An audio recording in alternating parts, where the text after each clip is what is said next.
Stewart! Yes! And surely that's the goal! Hello again, everybody, and welcome back to another episode of Sensible Sunderland. Since we last spoke here, I'm pleased to say we've taken another 6 points after what was a very hard-earned 2-1 win over Luton Town at Kenilworth Road during last week, and most recently back on home soil where we beat Oxford United 2-0, which was pretty much a very straightforward, comfortable performance to take us 5 points clear at the top of the championship. I'm Anth, and I'm joined by Mark and Lee this week, but without Dan. As bit of good news, he was married at the weekend, so big congratulations to him and his lovely bride. He's enjoying his life as a newly married man, making the most of the week before half term ends, and she has to go back to school on Monday. Anyway, how are you, lads? How are you, fellas? You all right?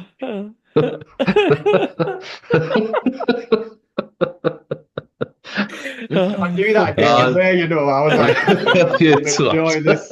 they'll enjoy this. Oh, fucking hell.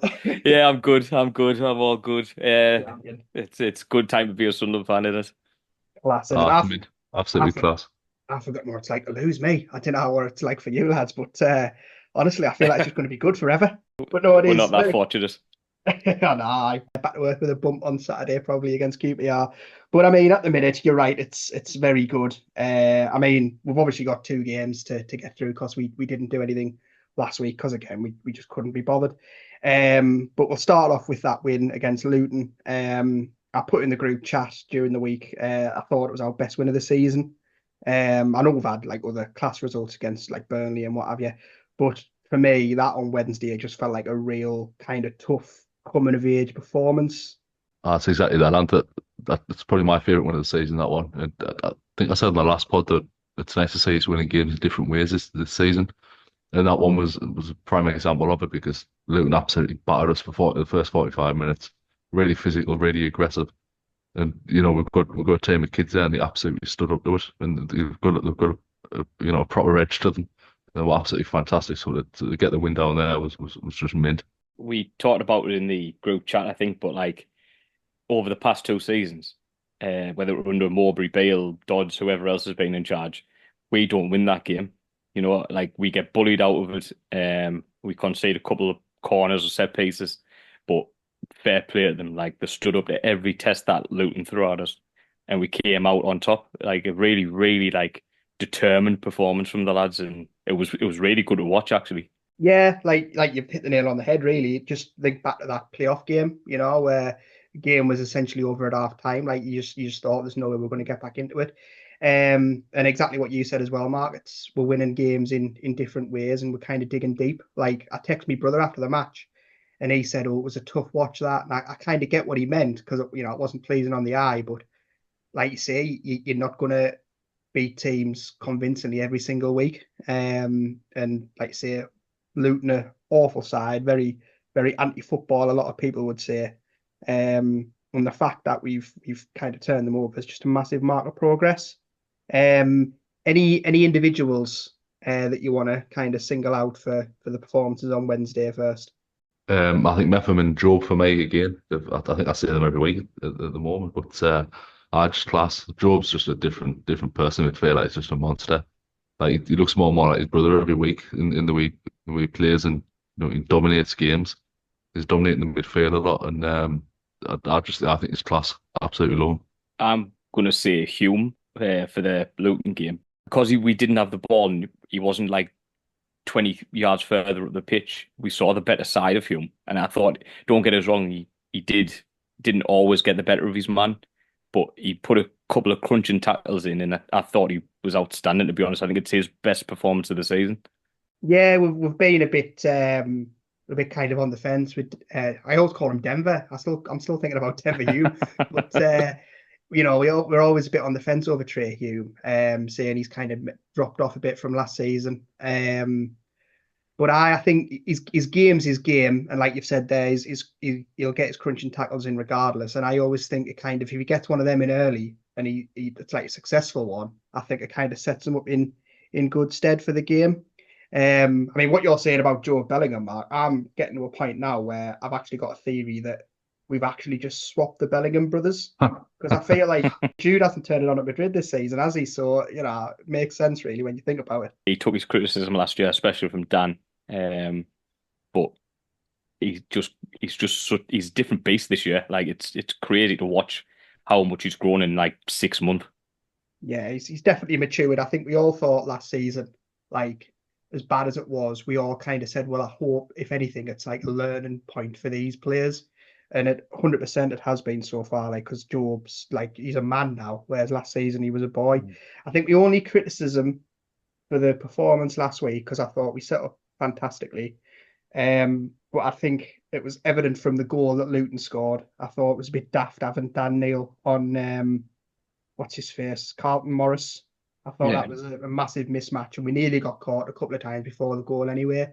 And I was fuming when it went in because you just see it coming. Yeah, it happened too many times, didn't it? He was winning everything in the air, and don't get us wrong, he was doing that. He was doing well against our centre backs as well, but to have Dan Neil marking him on corners and free kicks was a bit daft.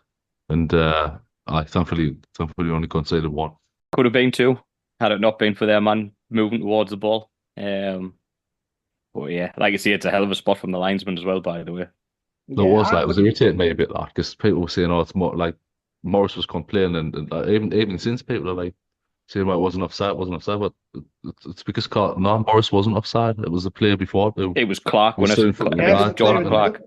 Mm-hmm. He stood in front of the goalkeeper, then he's come back to try and head the ball. So it's offside. Simple as that. People were saying, well, he's not interfering with play. It's like, well, he's literally come across the goalkeeper. He couldn't be interfering with play more, to be honest, without hitting the ball.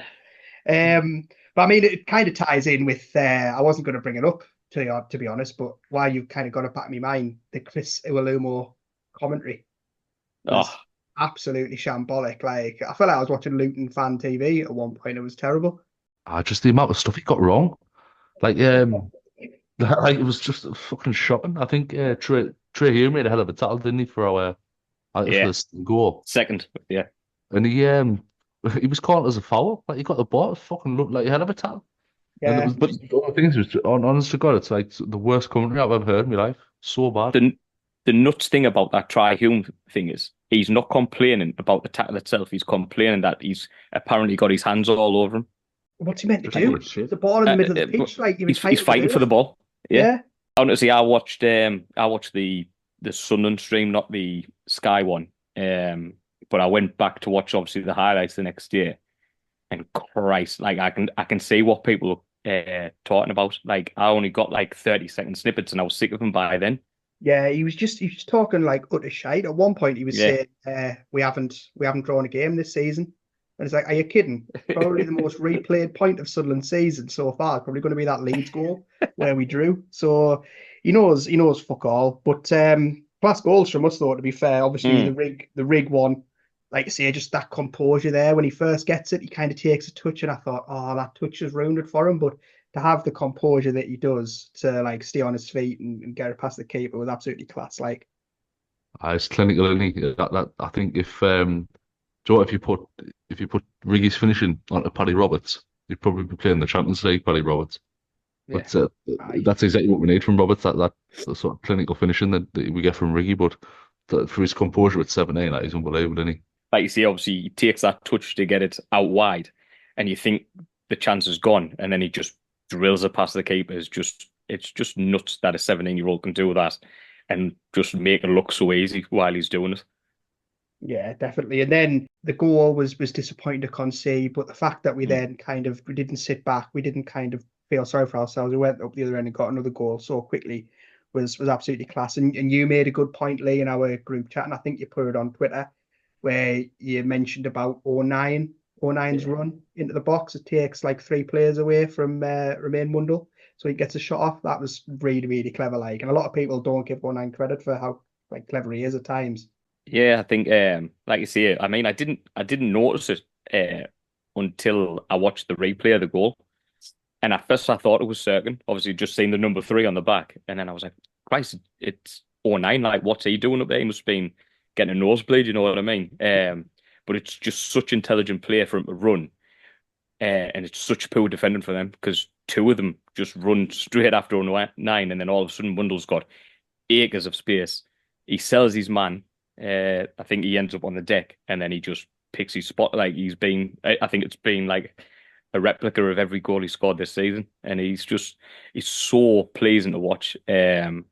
Obviously, he's still got some big shoes to fill from Jack Clark, but he's made a hell of a start. That was a proper Jack Clark goal, though, wasn't it? Like the way he Yeah. came and like just got his shot off. That was like very reminiscent of Jack Clark, which was nice. Keeper stood absolutely no chance in getting that. Like it was just, he just saw, like I say, once he'd sold his man, you knew he was picking that far corner, and the keeper just got nowhere near it. That's the sort of level Mundell needs to get to, where like you know what he's going to do, what's stopping him from doing it's a different thing altogether. Because Clark was at that stage when he went, like you knew he was going to come inside, but people just couldn't stop him from doing it. Yeah, that's true. I nearly won money actually on Wednesday because I always get a free like £5 bet off Sky Bet, and I put it on Sunderland to win, Romain Mundell to score, assist, and Ray Hume to get booked. Ray Hume didn't get booked. Like of all the things that were going to let you down on that bet, like you wouldn't have thought. No, definitely not that. Like. I was fuming. I was like, "How would Trey, man? Wipe him out." Speaking of wiping out, though, I mean, at the end it got a bit tasty, which you love to see after a game like that, where it's been getting niggly and you feel like you've like got one over on your opponents. It was absolutely class to see at the end, like everyone going in 09's jump and all. That was class. Do you know what I was just going to say there? Like, obviously, they had the stuff at the end, but just before that, I think Wilson's arguing with some of the Luton supporters behind the dugout. Even like LeBrie stood on the sideline laughing. Like, there's an edge to the whole squad, I think, but it's nice to see, especially like younguns, just like the standing. They're not one bit intimidated by it. It's Luton's a really tough place to go, and we just weren't one bit intimidated by it at all. It's just great to see. It really is.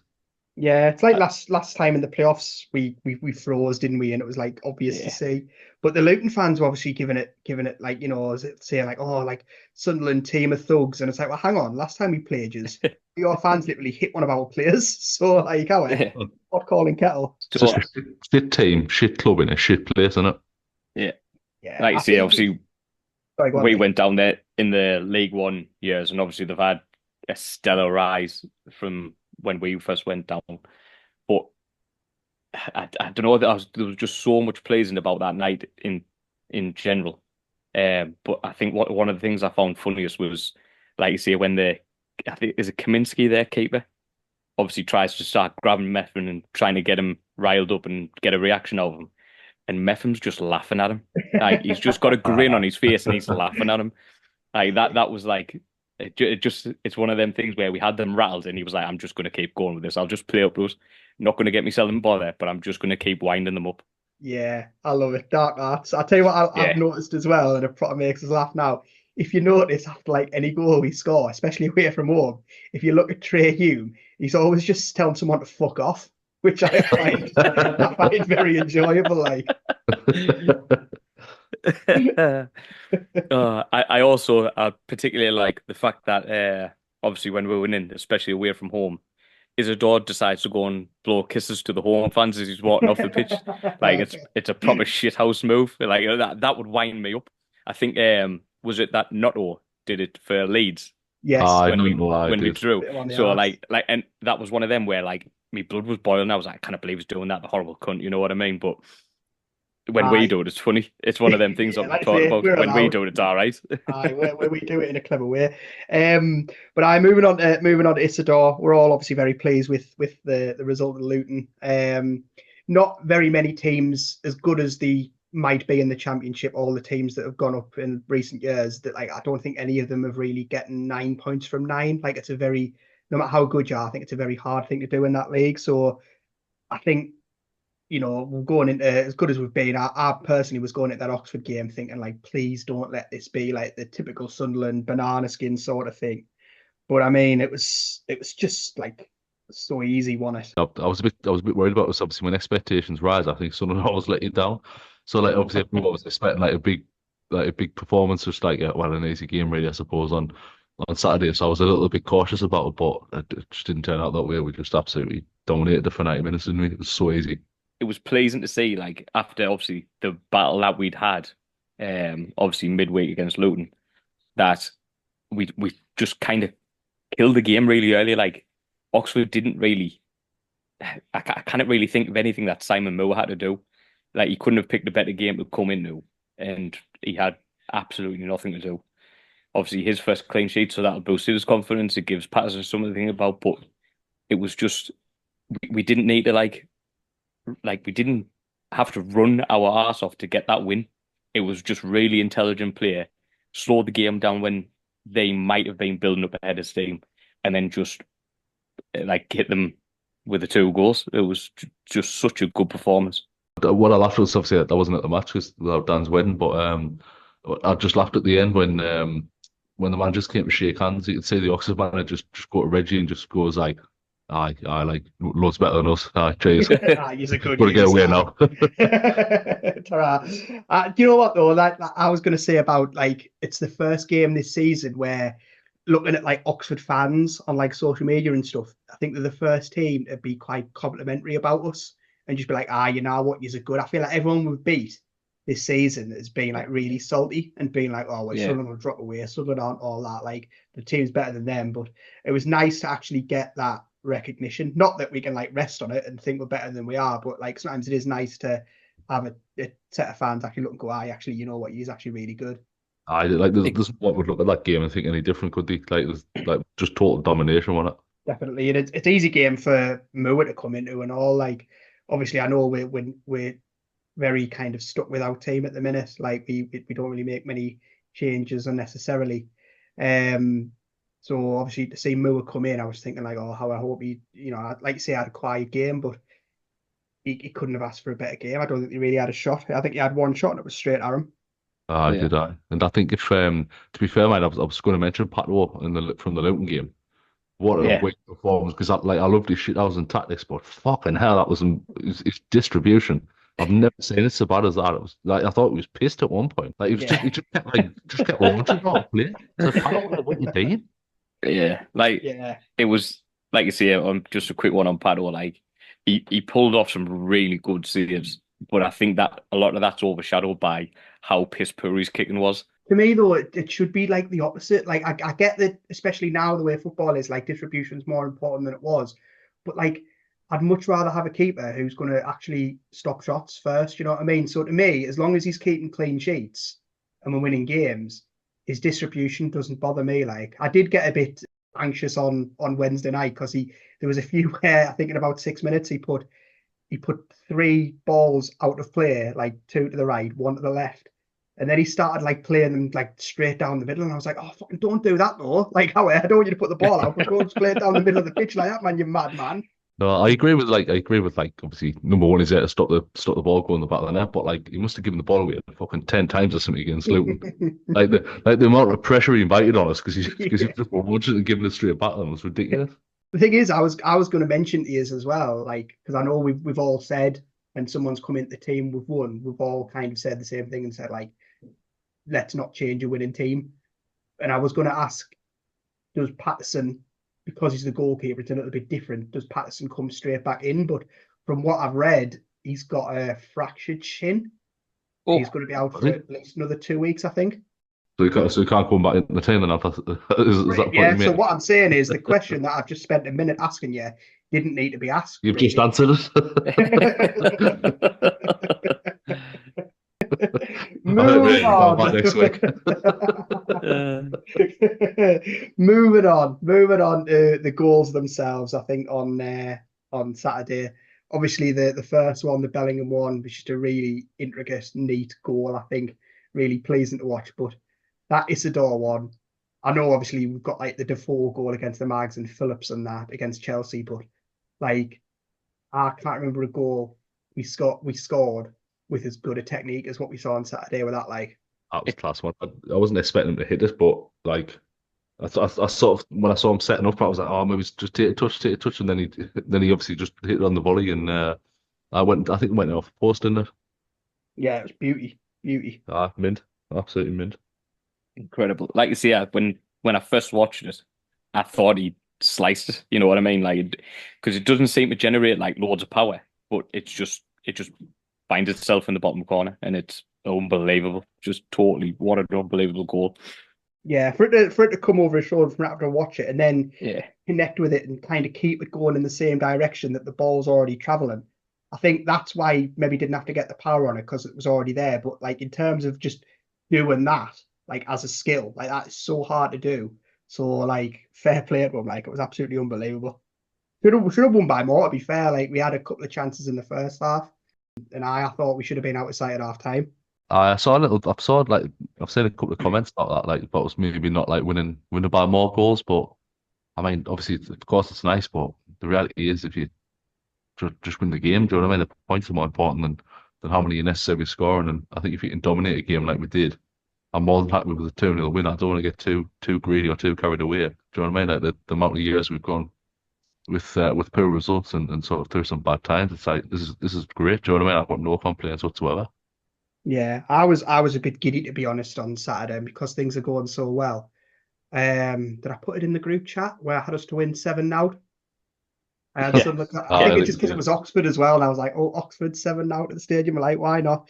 But I had Sunderland to win 7-0, Bellingham to score, Isidore to score, O'Nien to score, and Serkin to score. So obviously, when like Bellingham got us 1-0 up, I was like, "Oh, it's on!" And then obviously it got to like whatever the second goal was, I was like, it's not happening this." But I don't know about it. It's daft really to think this way because it has no bearing on the game. But sometimes when we get big wins, like say if we were to win 5 or 6 now, as nice as it is to see sometimes, I always think like, oh, I wish we'd like kept a few of them goals in us. You know what I mean? For like next week, because you always say that, think your team has a big win and then they didn't score for like 2 or 3 weeks. So Yeah, you're right. it's always in the back of my mind, as daft as that might sound. One player I do want to touch on, I feel like it's just obligatory that we do every episode now. Paddy Roberts. I think people think we're quite harsh on him, you know, to be honest. But I think it's the opposite. I think we all really like Paddy Roberts. And it's just because we know how good he can be, but we know how much of a confidence player he is. And like Lebris, I think was right to drop him for Hull, drop him for Luton because he said Paddy Roberts admitted that he struggled at Hull. I think it was the right idea to rest him. But I mean, on Saturday, I was crying out for him to get a goal. Like I thought he yeah. absolutely worked his ass off.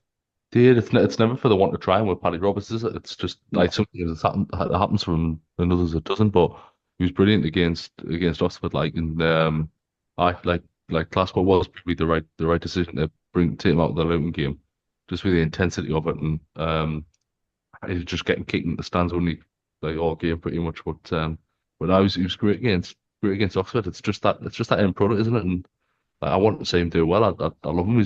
He's a great player, but it's just that little bit missing some weeks, but no, not certainly not against Oxford. He was spot on. Like you said, if he had that kind of Chris Rigg level of composure, he'd be like a Champions League level player, definitely. And I think that's why it is so frustrating because he does like he does the hard bit. Another thing I'll mention again because I feel again we mention it every week, but I think it's a nice thing to mention. Just how good is our midfield collectively? Like on Saturday, it was like it felt unfair. It felt like we should let them put an extra player on at times because it was just so comfortable in everything we did.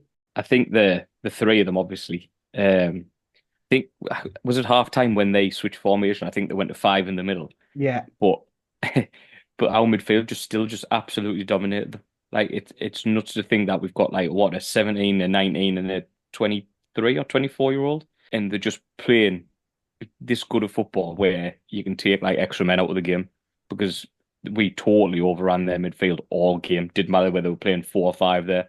We were so dominant on the ball. And like I think the midfield won us the game, to be honest with you. Like that battle, because we put all the hard work in on Wednesday. We obviously didn't want to do that again. And just the control of the ball from all three of them. And obviously Bellingham's goal, which by the way was incredible as well.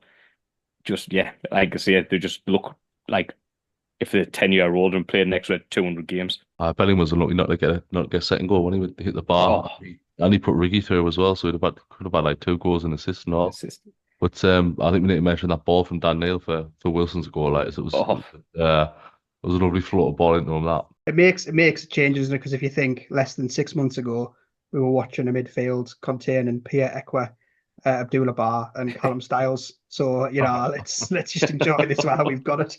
Do you want some Twitter questions though? Why not? Can do. I mean, if you'd said no, I still would have done them. So it makes no difference really.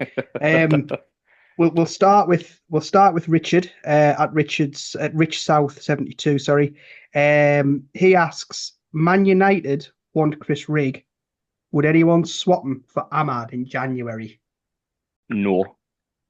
I think Rigg has a much higher ceiling than Ahmad. As much as I loved him, I don't know. I just think Rigg is going to be the better player going forward. Oh, I don't know. I'm conflicted by that one. So I do love Ahmad. It's hard, isn't it? It's hard.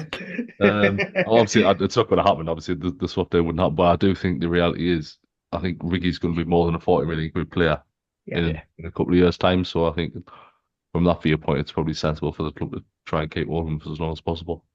Yeah, I think we obviously love Ahmad, and I think if we could broker a deal where it's anybody but Chris Rigg, I'd bite your hand off. Because I think he would just be like a cheat code on top of like an already very good team.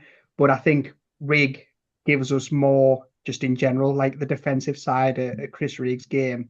We would lose that 100% if we did swap for Ahmad. So I would say no in terms of swapping Rigg for Ahmad at the minute. Like, it's not the best deal for the club. Next up, we've got John Wilson at JohnWill24956583.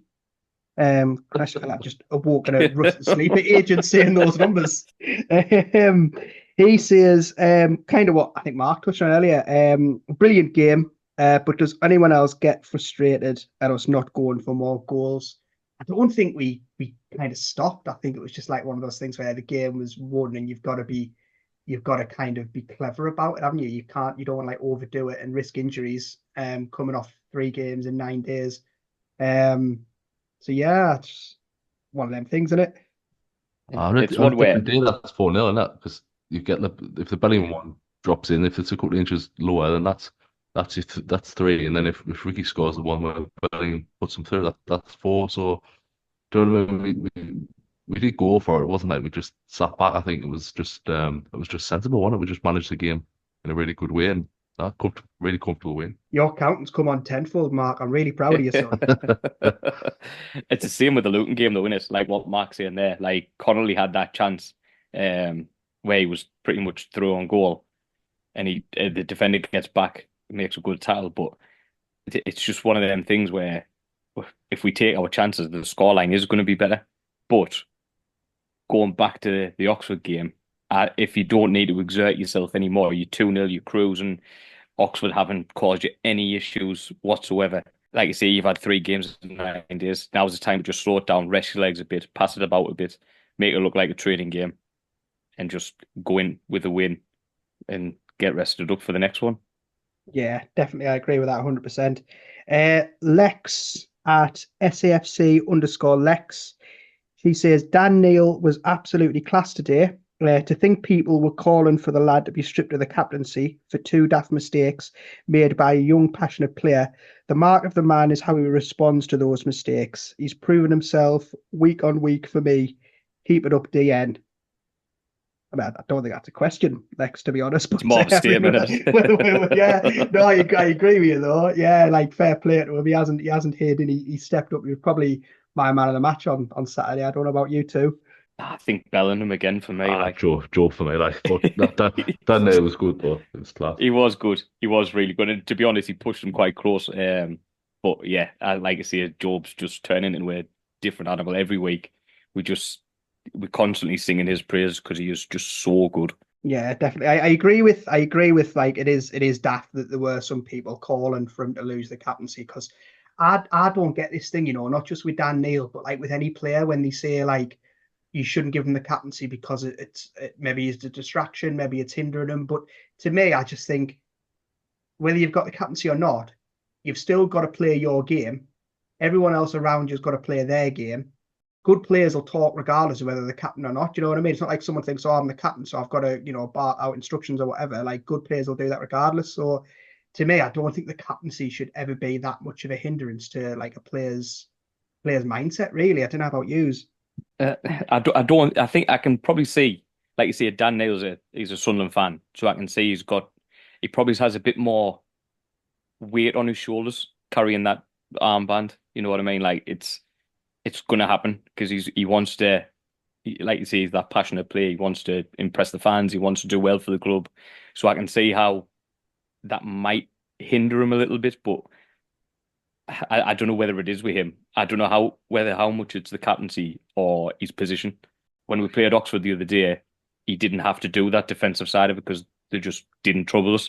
So it allowed him to drive forward and allowed him to put these balls in for the goal. I can't remember the last time I seen Dan Neil that high up the pitch to make that kind of pass. So, like I say, for me, I think it's this whole in midfielder role that is hindering. I don't think it's got anything to do with the captaincy, to be honest with you. I don't know if I mean it's obviously he's just a young lad, and I'd have probably given it to 09 to be honest. But I think the reality is the gaffers or the people at the club probably didn't think 09 was going to be starting every week because obviously we're getting met and we've got Ballard, so maybe that's why they didn't give it to 09. But I certainly would strip it from him because it's just going to destroy his confidence in it. But I don't know. The only thing for me is he's obviously young, and I think he's only 23, so. Maybe it does put a bit of pressure on you when you're that young, but if he pulls performances out like he did on Saturday and even the Luton game as well, then you're not getting any complaints from me. Ross R at Ross Robson asks, will Regis ever give us a wave? I don't think you will, to be honest with you. I just don't think he's not going to buy into the hype around him at the minute, and I think he's just going to play cool and calm and just carry on what he's doing. Yeah. Do you think he maybe just doesn't understand the English expression, or do you think he, like you say, he's just too cool for it? Might be brutal, to be honest. Yeah, it might be. Yeah, I probably can't understand a fucking word like any I'm saying though. But I went to that talking with him in July, and it was like open questions from the floor. And I mean, I struggled with half the people that were there, mate. So Christ knows what he thought. So maybe there is a bit of that. Like, last question for tonight is from Ian Hack at Ian Hack 1. He asks, do you think we'll ever drop any more points this season? I'd answer that, Ian, by saying personally, I don't think we'll ever drop any points ever again. So what about you two? No, Coventry. It's always Coventry. Yeah. Isn't it? It's going to be Coventry, definitely. I was actually talking to one of the Leeds fans at works the other day, and obviously we're looking at the fixtures and stuff, and I was like, oh, there's fucking Coventry again. I was like, guarantee you, we'll probably go all the way to Coventry, win every game. We'll go to Coventry, we'll get smashed like 4-0, something like that. Stupid. It's at home, or isn't it, Coventry? Is it at home? Is it at home, is it? Coventry. I mean, it doesn't matter difference because I was going to say Coventry will come to us, we go to them. Yeah, you know what I mean? It doesn't matter difference. They're just such a bogey team for us. Like, and I've never really understood the rivalry that they seem to think they've got with us. But yeah, I don't know. It's just like they just do always seem to get up for these games for some reason. Who were they playing back in the day? I can't remember who it was. It might be. I don't know. It was, my dad always mentions it. The Jimmy Hill stuff. The Jimmy Hill stuff. That's why. Well, that is. They just passed the ball about, didn't they? So neither of those teams went down, and Sunderland went down. Yeah. So, yeah. That's why. I think it's bad though because they were playing Bristol City that day, and I feel like Bristol City get off scot-free. But I suppose that's just because it was orchestrated by Jimmy Hill, wasn't it? So he was chairman of Coventry at the time. So I suppose that has something to do with it. But it's Coventry are a very good side. I think you always kind of big them up, didn't you, Mark? I think you're like a big fan. You always say Coventry shouldn't be where they are. I mean, they turned Luton over on Saturday, didn't they? They came back from 2 goals down there. So I mean, absolutely dislike Coventry. In fact, I fucking hate them, to be honest with you. But just like they're a funny side, aren't they? They've got some good strikers there, and they probably shouldn't be where they are in the league. But I mean, I hope to stay there. I hope they go down, to be honest. But that'd be ideal, wouldn't it? They'll probably turn us over and they'll get in the playoffs. Aye, beat us in the semi-final. Last bit of business, really. Just thought I'd mention it. It was Founders Week this week at the club. I mean, as you know, I'm a proper history nerd when it comes to Sunderland. So it was like right up my street, all the retro stuff and that. I had a look on the RTG, the message board, I saw a few people say, because we played it on Saturday, people saying we should bring back Z cars as a walkout theme every week. And I don't know about it. Like, I don't know about yous, but it's not for me personally. I like the one we've got.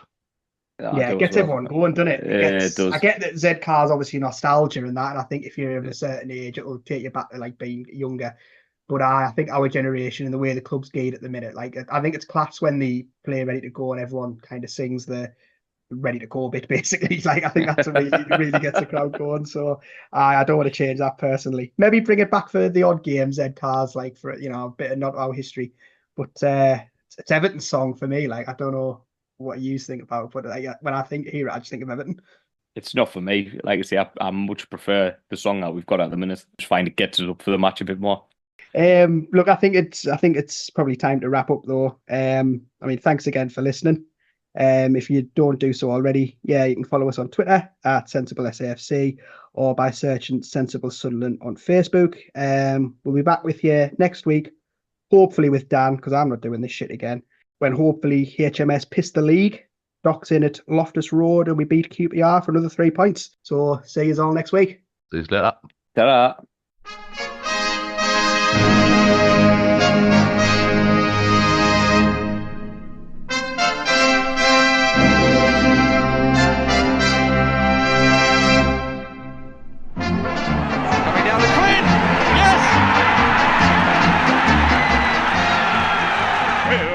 I don't know where my head lies.